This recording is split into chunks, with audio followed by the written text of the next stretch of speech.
'n gemeente, die Here groet sy gemeente, genade vir julle en vrede van hom wat is en wat was en wat kom, en van die 7 geeste voor sy troon, en van Jesus Christus, die betroubare getuie, die eerste wat uit die dood opgestaan het, die heerser oor die konings van die aarde. Amen. Kom ons begin die erediens deur te sing van lied 190. Dis 'n baie bekende lied, kom ons probeer ons sing dit dadelijk saam. Dis Grote God aan U die eer, heerlik is wat U regeer, en dan sal ons ook die tweede vers, in genade, groot en ryk, bou U Heer, U koninkryk. Kom ons sing daardie 2 verse van die 190.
Dankie vir die Bybel, dankie vir die woord, dankie vir Jesus Christus wat gekom het en wat gelei en gesterf het, maar ook opgestaan het en lewe, en die ewige lewe vir ons moontlik maak.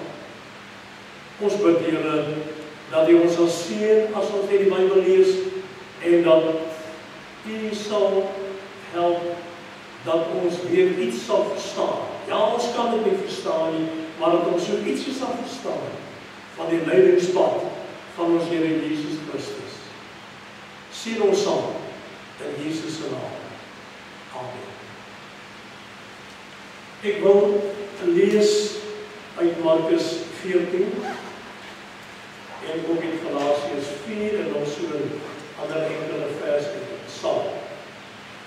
Nou, het gaan met Jesus in Getsemane. Dis waaroor het gaan vanmôre. Toe kom hulle by 'n plek met die naam Getsemane. En Jesus sê vir sy disippels, sit hier terwyl ek gaan bid. Daarna neem hy vir Petrus, Jakobus en Johannes saam met hom. Hy het ontstel en beangst geword en vir hulle gesê, ek voel doodsbenoud. Bly hier en waak. Hy het 'n bietjie verder daarvan op die grond gaan kniel en gebid, dat as dit moontlik is, die uur van lyding nie vir hom sou aanbreek nie. Hy het gesê, Abba, Abba beteken Vader, so hy het 2 keer na mekaar gesê. Hy sê, Abba, en dan weer Vader, alles is vir U moontlik. Neem die lydingsbeker van my af weg. Moet nogtans nie doen wat ek wil nie, maar wat U wil, ons sal dit ook as ons teks beskou. Hy kom toe terug en kry die 3 aan die slaap en vra vir Petrus, Simon, slaap jy? Kon jy nie eers 1 uur lang wakker bly nie? Julle moet waak en bid, sodat julle nie in versoeking kom nie. Die gees is wel gewillig, maar die vlees is swak. Hy het weer gaan bid en dieselfde gebed was voorheen uitgespreek. Hy kom toe terug en kry die 3 weer aan die slaap, want hulle was baie vaak. Onthou, dit was middernag, hoor. Dit was daar by 12 uur, nee, dit is middernag, nou ja. Ek bedoel, enige van ons is seker vaak geraak en aan die slaap geraak. Hulle het nie geweet wat om hom te sê nie. Hy die 3de keer terugkom, sê hy vir hulle, slaap en rus julle nou nog. Dit is genoeg. Tyd het gekom. Die Seun van die mens word in die hande van sondaars gegee. Stam, kom ons loop. Kyk, die man wat my verraai, julle weet, dit is nou Judas, né? Kyk, die man wat my verraai, is hier naby. Nou in verband met die Abba Vader, net hier in Galasiërs 4, daar by vers 26 sê, daar by vers 6 sê Paulus, en omdat ons sy kinders is, het God die gees van sy seun in ons harte gestuur, en in ons roep hy uit Abba. Dit beteken, Vader, jy is dus nie meer 'n slaaf nie, jy is nou 'n kind van God, en omdat jy sy kind is, het God jou ook sy erfgenaam gemaak. Ons mag ook sê, Abba, Vader.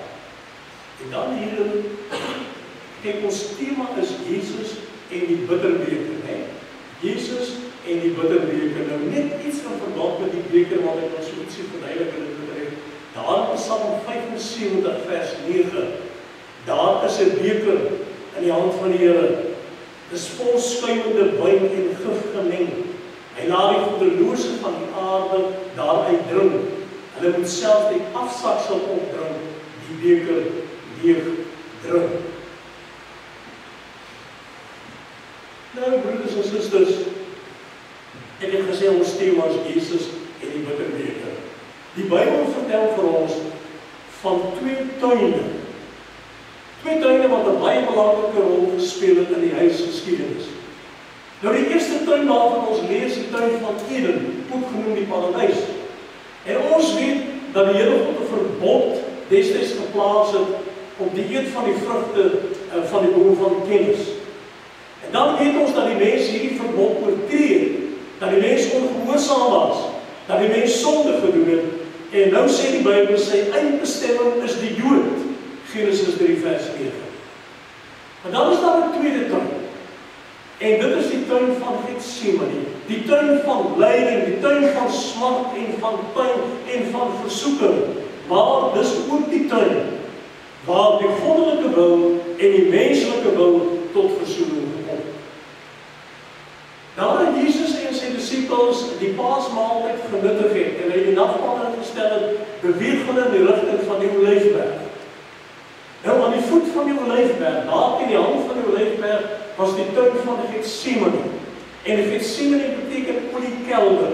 Dit was 'n omheinde tuin, en binne in die tuin was daar hierdie kelder as het ware, waar olywe gekweek en bewerk is. En nou laat Jesus 8 van sy disippels by die ingang van die tuin en hy neem sy 3 vertrouelinge. En dit is Petrus, Johannes en Jakobus, en hy saam met hom diep in die tuin in, want hy wil gaan bid. Maar eers skielik sê hy vir hierdie 3 disippels van hom, hy sê ek voel doodsbenoud. Hy sê ek is benoud tot die dood, ek is beangs, ek is bevrees.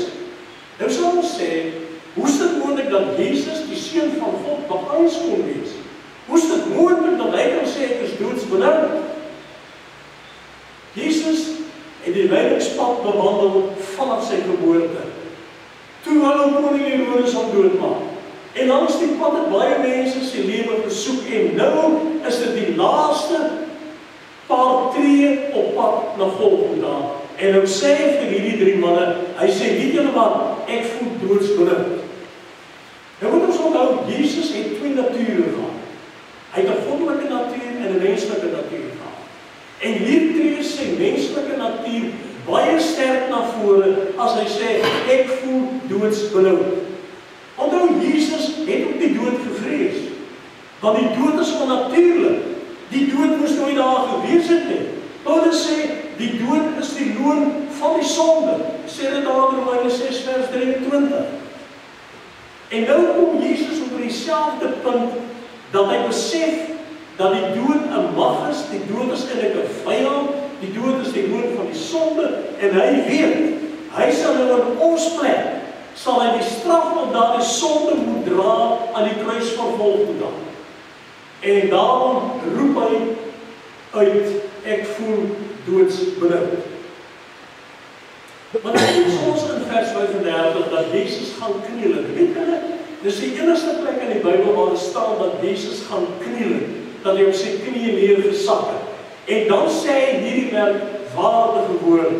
Hy sê Abba, dis Vader, Vader, Vader, Vader, Abba Vader, alles is vir U moontlik, neem hierdie lydingsbeker van my af weg. In Jesus se diepste nood roep hy na God as sy Vader. Nou, destyds in die Arameese streektaal in Palestina, in die tyd van die Here Jesus, het klein kindertjies hulle vader en moeder Abba en Ima genoem. En nou kan mense ook daar die Abba en die Ima vertaal as papi en mami. Met ander woorde, klein kindertjies het vir hulle ouers gesê papi en mami. En groter kinders het later van tyd ook vir hulle ouers gesê papi en mami. En later het selfs volwassenes vir hulle ouers gesê papi en mami. En ek onthou dat toe ek 'n kind was, ek ook maar gesê papi en mami. En ek dink die meeste van julle het dit gedoen. En sommige doen dit seker vandag nog.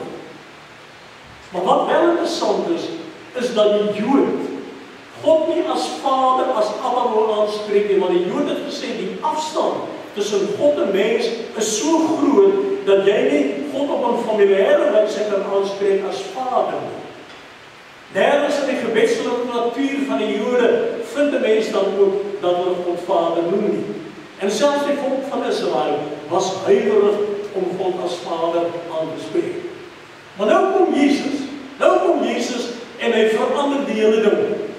Hy verander die hele siening en hy spreek God aan as Vader. Jesus het geweet die tree na die lydings,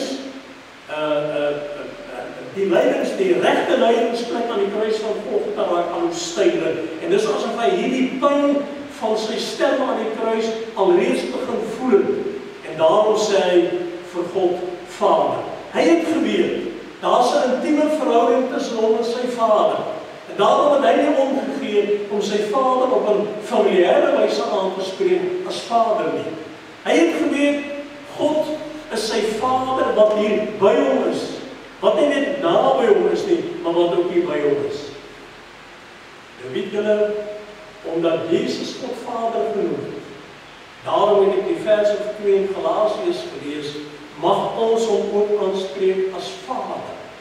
Ons mag ons hemelse Vader aanspreek as Vader. En ons mag ook vir hom enigiets vra. Ons mag ook vir hom vra om moeilike omstandighede, lydende omstandighede van ons weg te neem. En ons weet, as dit nie gebeur nie, as pynlike omstandighede nie weggeneem word nie, dan is hy as Vader nog steeds teenwoordig in daardie omstandighede waarin 'n kind van die Here God homself bevind. Wat bedoel Jesus as hy praat van die lydingsbeker? Ons besef dis nou simboliese taal, né? Daar in Psalm 75 word gesê dat die Here God sekere onaangename dinge laat gebeur met 'n goddelose mens. Dis asof die goddelose mens dan 'n beker moet drink, gif gemeng met ek weet nie wat alles nie. Dit is 'n soort bitterbeker, 'n verskriklike beker wat goddelose mense moet drink. En nou praat Jesus ook hier van die bitterbeker. Nou, die beker is gevul met lyding en met smart en met droefheid. Want die beker wat Jesus moet drink is ook gevul met die toorn van God, met die woede van God oor die sonde van die hele menslike geslag, van al die mense in die hele wêreld, ook my sonde en jou sonde. Jy weet hoe Jesus binne in daai beker kyk, simbolies gesproke, toe hy binne in die beker kyk, toe sien hy, dis die woede van God, dis die toorn van God, en die beker is vol tot bo, en hy besef, hy moet hierdie beker drink tot die laaste droesem toe. Hy sal die beker moet leeg drink wanneer hy aan die kruis sterf en die straf op die sonde dra. Maar dis nie al nie. Aan die kruis sal hy God in sy toorn ontmoet. En 'n mens kan God nie in sy toorn ontmoet en bly bestaan nie. Maar Jesus het geweet, hy sou God in sy toorn moet ontmoet aan die kruis, wanneer hy die straf op ons sondes dra. En nou kan 'n mens verstaan dat hy so beangs was, dat hy so bevrees was, dat hy nie anders kon as om te sê, Vader, neem asseblief hierdie bitterbeker, wat so vol is van die toorn van U, as gevolg van die sonde van die wêreld, weg van my, asseblief. Ek sien nie kans nie. Dis asof hy wil sê, is daar nie 'n ander pad, is daar nie 'n ander weg tot volvoering van U heilsplan, as hierdie verskriklike, angswekkende pad, wat ek moet loop tot op Golgotha. Weet julle, daar gebeur ook iets anders in Getsemane. Hierdie uitdrukking wat Jesus gebruik, is ook 'n teken van sy worsteling met die Satan. Want die Satan wou nie hê Jesus moet sterf vir die sonde van die wêreld nie. Die Satan wou hê ons almal moet verdoemenis toe gaan. Die Satan het begeer dat alle mense verdoemenis toe moet gaan, dat Jesus nie die prys en die straf op die sonde moet dra nie. En daarom was hierdie uitdrukking wat Jesus gebruik, was ook 'n soort versoeking van die kant van die Satan, dat die beker by hom moet verbygaan. Dis verskriklik as jy mens daaroor dink. Die beker gevul met die toorn van God, maar ook 'n versoeking aan die kant van die duiwel, dat Jesus nie die pad moet eintlik loop nie, en dat hy nie moet sterf vir die sonde van die wêreld nie, en dat hy nie die straf op die sonde moet dra nie. Ek wil hê ons moet een ding baie goed verstaan. Ons, ek en jy, ons sou hierdie worsteling in Getsemane nooit kon weerstaan. Ons sou hierdie drama nie kon deurleef wat in Getsemane plaasgevind het. Ons sou nooit in staat wees om self die prys vir ons sondes te betaal. Ons sou nooit in staat wees om die straf op ons sondes te dra nie. Maar die ergste is nog, ons sou nie in staat wees om God in sy toorn, in sy woede te ontmoet en veilig aan die kant uit te kom nie. Ons sou in die proses ontmoet. Maar daar's net een. Daar's net een wat die prys kon betaal, wat die straf kon dra en wat God in sy toorn kon ontmoet en in hierdie proses nie omkom nie. En dit is ons Here Jesus Christus. En daarvoor moet ons innig dankbaar wees dat hy bereid was om die verskriklike, angswekkende pad te loop en op die kruisdood nabij. Wat gebeur toch uiteindelik? Dan sê hy berustend, hy sê moet nogthans nie doen wat ek wil nie, maar wat hy wil. Hy worstel met sy Vader, totdat sy wil en die Vader sy wil een word. Hy laat as het ware sy eie wil agter en hy aanvaar die wil van sy Vader. En daarom sê hy dat in Getsemane en daar toe ook 'n versoening plaasgevind tussen die goddelike wil aan die een kant en die menslike wil aan die ander kant. Nou was Jesus gereed, nadat hy dit gesê het, nou is Jesus gereed om op te staan en om in gehoorsaamheid die pad verder te stap. Nou was hy gereed om die prys vir ons sondes te betaal en nou was hy gereed om die straf van God op die sonde te dra. En uiteindelik was hy nou gereed om God in sy toorn te ontmoet en om veilig aan die ander kant uit te kom. Wat 'n wonderlike Jesus Christus, vir wie ons vandag met vreeslik baie dankie sê, dat hy dit in ons plek gedoen het. En ten slotte, omdat Jesus sy wil ondergeskik gestel het aan die wil van sy Vader, kan ek en jy ook in ons lewe, elke dag, wat 'n omstandighede ook al sê, laat u wil geskied. Amen. Dierbare Here, dankie vir die woord. Dankie vir die evangelie. Dankie vir die tuin van Getsemane, waar daar die verskriklike worsteling plaasgevind het. Dankie ook dat hy bereid was om uiteindelik aan die kruis te sterf. Maar ons sê ook vir die dankie dat Jesus opgestaan het en dat hy lewe. En dat die lewe vir ons moontlik gemaak is. Ons dank die Here ook vir die bestaan van hierdie gemeente. Ons bid vir haar wat die dominee van die gemeente is, dat hy haar die moederlike krag en sterkte sal vir haar werk te doen. Bid vir hulle wat op die kerkraad is van die gemeente en vir elke gemeentelid. U ken elkeen se omstandighede. Wie is met elkeen wat boer, wie is met elkeen wat 'n ander beroep oefen. Dankie dat ook in hierdie omgewing die kerk van Jesus Christus bestaan. En ek bid dan ook dat die met hierdie gemeente sal wees, ook in die res van hierdie jaar. Dankie Here dat hy ons sondes vergewe, dat ons nie nodig het, prys daarvoor enig te betaal nie, maar dat dit reeds deur ons Here Jesus Christus vir ons gedoen is. Ons bid u seën af op die res van hierdie week in Jesus se naam. Amen. Nou kom ons die Here dien met ons offer.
Getsemane. Dit was liefdevol bereken om ons ware rus te gee. Heer, U het gedrink deur die liefde, selfs die kruis van ons gedra. En U sterf, die sondelose in ons plek op Golgotha. Eerste 2 verse, die 3:9.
Die liefde van God en die gemeenskap van die Heilige Gees, lei by elkeen van